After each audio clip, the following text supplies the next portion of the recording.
Administratoru asociācija ir inicējusi noslēgt šo saprašanās memorandu, un būtība ir tāda, ka mēs piedāvājam turpmākajā laikā sadarboties maksātnespējas normatīvo aktu bāzes pilnveidē, un kā galvenie akcenti, kurus mēs uzskatām, ka būtu jāvērtē un jāpilnveido, tas būtu parādnieku un kreditoru interešu sabalansēšana maksātnespējas procesa laikā.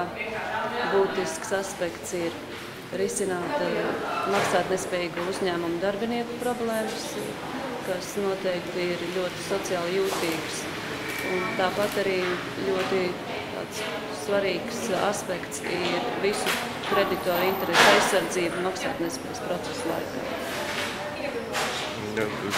No savas puses var teikt, ka man šķiet, ka šis ir appusējs ieguvums. Šis ir arī mūsu lielais ieguvums, pievienojoties jau tam memorandu pulkam, ar ko mēs esam noslēguši, jo tieši manas cerības ir, ka nākamās Saeimas laikā deputātu darbs kļūs daudz kvalitatīvāks, jo mums visi šie cilvēki būs jau kā konsultanti, arī noteikti nekas netiks pieņemts bez diskusijām, un man šķiet, ka parlamenta darbā tas ir pats svarīgākais, un bieži vien deputātiem tieši pietrūkst organizāciju pienesumu, un es ceru, ka šāda praksa Latvijas vēsturē kļūs par ikdienu jau pēc nedaudziem gadiem.